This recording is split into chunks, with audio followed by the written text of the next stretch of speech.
aquí hi ha un problema.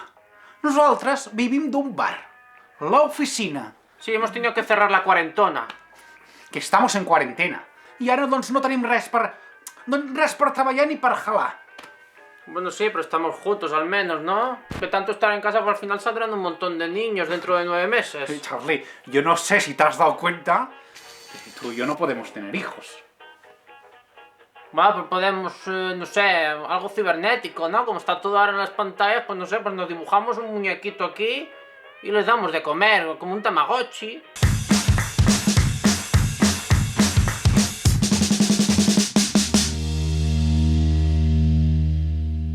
Charlie, yo creo que para la gente que no nos conoce nos tendríamos que presentar. A Sí. ver si... Pero espera, ¿la contraseña cuál era? Para descargar aplicaciones. Bueno, pon el dedo y ya está, ¿no? Que es más fácil. ¡Ay, mi Tamagotchi!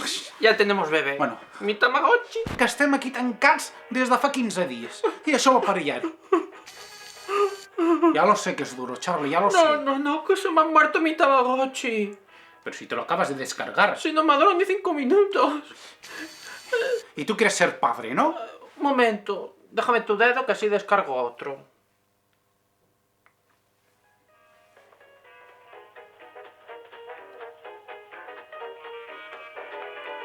Ay, que se ha hecho popó. Ay, cómo te limpio, cariño, cómo te limpio. ¿Así? Así te quito lo que quito.